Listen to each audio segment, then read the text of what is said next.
אני תומך בצבא הגנה לישראל האמיתי, נוער הגבעות. אז זהו, הם עכשיו צבא ניכנס הגנה לזה. לישראל האמיתי. מעבר מצוין כן. לנוער גבעות. כלומר, הם אוכלוסייה מאוד קטנה, שנמצאים ביהודה ושומרון, ממה שאני מבין. הם קרוב ל-300-500 איש, אם אני לא טועה, נכון? לא, יש 500, כן, יש 500 עכשיו בגבעות עכשיו, כן, נכון. אז תסביר בעצם מי הם, ומה החלק שהם לוקחים בעם עצמו, ונמצאים בכלל ביהודה ושומרון, מה הם עושים שם. הם באמת גיבורי הדור שלנו, והם צריכים לתת לנו, אחרי כל מה שאמרנו, שזה נשמע מאוד פסימי, יש סיבה להיות אופטימיים בגלל נוער הגבעות. הם ממש האור בדור שלנו, המכבים של הדור שלנו, הם האצ"ל והלח"י והמכבים של דורנו.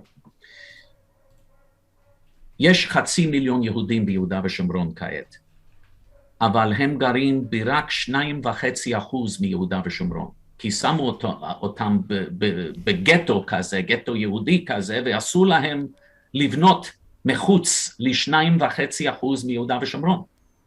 כל יתר השטח ביהודה ושומרון, 97.5%, זה אמור להיות יודנריין, יודנריין זה המונח הנאצי, זאת אומרת, בלי יהודים, ללא יהודים. ובגלל זה אפשר ליצור מדינה פלסטינית עצמאית ביהודה ושומרון בלי לגעת באף יישוב יהודי. הם יכולים להשאיר את היישובים היהודיים במקומם וליצור מדינה פלסטינית, וזה באמת התוכנית של טראמפ, אם אני לא טועה, לא? וגם של טראמפ, וגם, נכון, וגם של נתניהו והליכוד. נתניהו הוא באמת חיבר את התוכנית של טראמפ. מאחורי הקלעים הוא עשה את זה. בכל אופן, הערבים בונים באופן קדחתני בכל רחבי יהודה ושומרון כעת. והם בונים מדינה פלסטינית. ואנחנו לא יכולים לצאת מ2.5% מהשטח. אם הם יצליחו, מה יקרה? אנחנו נהיה במדינה עם גבולות של רק 10 קילומטרים. זה ממש התאבדותי. אבא אבן, שמאלני קיצוני, היה אומר שהגבולות האלה גבולות אושוויץ, גבולות שואה. גולדה מאיר, ממפלגת העבודה דווקא, גולדה מאיר אמרה שיהודי שתומך בגבולות כאלה חייב להיות בוגד. זה מה שגולדה מאיר אמרה. ורוצים לתת לנו מדינה של 10 קילומטרים.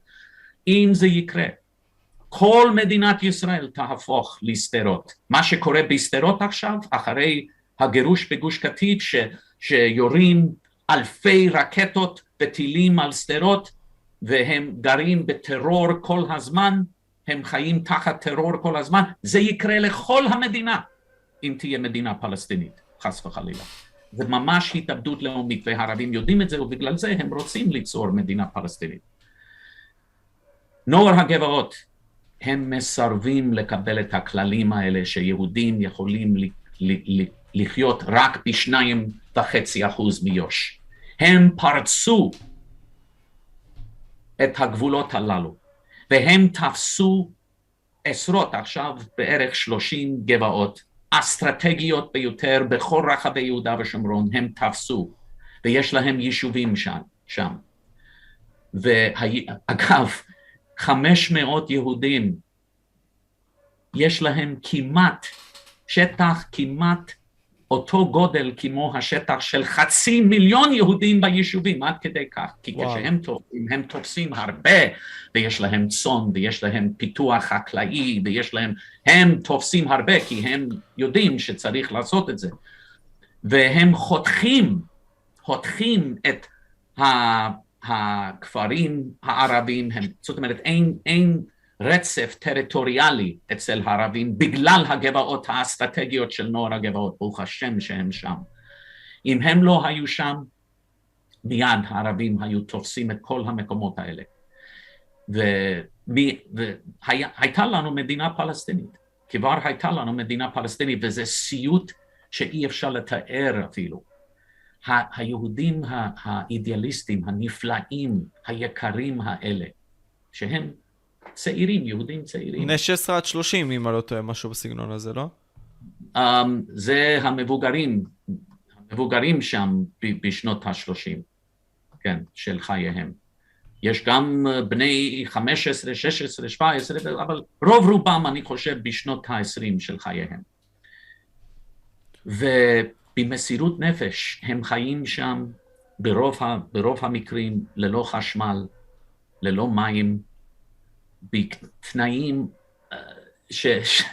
אם היו, אתם יודעים, יש בוץ שם, כשיורד גשם בחורף, יש בוץ שם, והם היו הולכים בבוץ, עד הברכיים הם היו הולכים בבוץ, הנשים, הילדים, הגברים, ככה הם היו חיים שם, כי לא היו להם כבישים, ויש בוץ, ויש הרבה גשם, אז בנינו להם כבישים, עכשיו הם לא בבוץ, ואנחנו נותנים להם טרקטורים, ואנחנו נותנים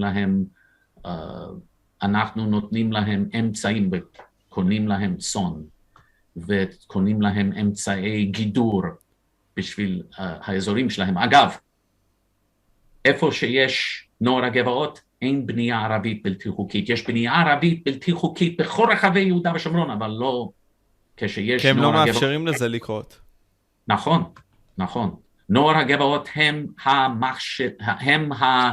המכשול למדינה פלסטינית. אז בגלל זה, כל אויבינו, כשיש מתן ומתן על עתידם של יהודה ושומרון, על האזורים האלה, כשיש מה שאני מכנה מתן ומתן, הדבר הראשון שהליגה הערבית, שהאום, הדבר הראשון שהליגה הערבית, שהאום, שהאיחוד האירופי, שהאמריקאים, שהשמאל הישראלי, הדבר הראשון שהם דורשים זה הסירת המאחזים כביכול של נערי הגבעות, של גיבורי הגבעות. זה הדבר הראשון, כי הם יודעים שזה המכשול. אז אנחנו חייבים לתמוך בהם. יש אלפי בני נוער גיבורים שרוצים להצטרף לגבעות האלה, אבל אנחנו צריכים לבנות משהו יסודי, בסיסי בשבילם, אז בגלל זה אנחנו אוספים כסף. בצורה חוקית הכל, כמו שאתה אומר, בסופו של דבר מה שהיה פעם בעבר היה, אתה מנסה עכשיו כנוער גבעות בעצם ליצור שם באמת נקי לזה, על מנת באמת להגן על מה שאתם מגדירים אי צדק מסוים, כלפי אותם פלסטינאים שמנסים להקים דברים שם ביהודה ושומרון. נכון,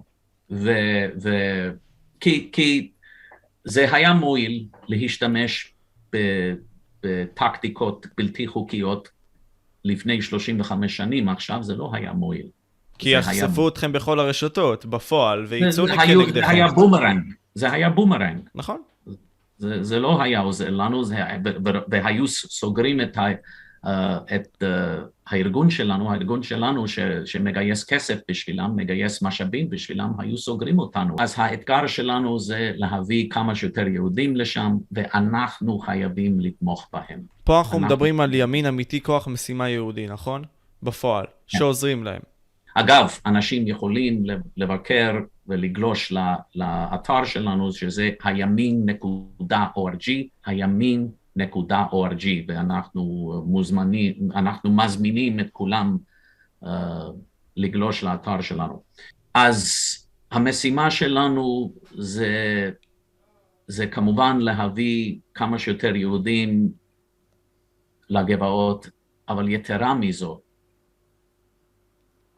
אני חושב שנוער הגבעות, גיבורי הגבעות, יכולים להדליק שוב את האידיאליזם היהודי אצל נערי ישראל, זאת אומרת אצל הנוער הישראלי, כי האידיאליזם מת מזמן אצל הנוער היהודי, וצריך להדליק את זה. אין חיים אמיתיים אם אין אידיאליזם. אם אין מטרה מעולה לחיות בשביל משהו טוב, לחיות כדי לעשות את העולם שלנו יותר טוב, אלה לא חיים.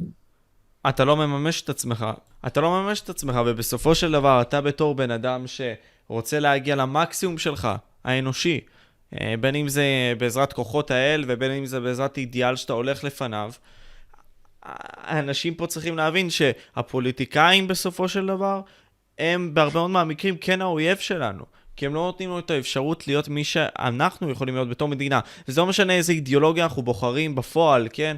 בין אם זה עכשיו לבוא ולהתגייס בצה"ל בצורה מכובדת, שהנערים הצעירים יבואו וירגישו שוואלה יש ביטחון פה, ביטחון כללי כלפיהם, שאם הם עכשיו מביאים את הלב שלהם כלפי המדינה, המדינה תכבד את זה ותיתן להם את האפשרות להיות מי שהם רוצים להיות.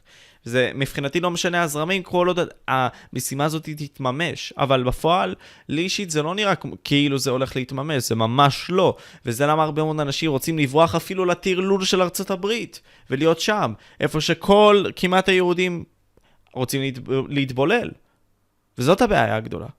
נכון, וזה, אגב, הפתרון הזה לברוח לארצות הברית זה לא פתרון, זה עוד יותר גרוע בארצות הברית, הרבה יותר גרוע. למה? מבחינתך זה כאילו בריחה מהמציאות שבסופו של דבר תשפיע בעיבוד זהות? נכון, וגם בתור יהודי אמוני אני מאמין שיהודים חייבים לחיות אך ורק בארץ ישראל,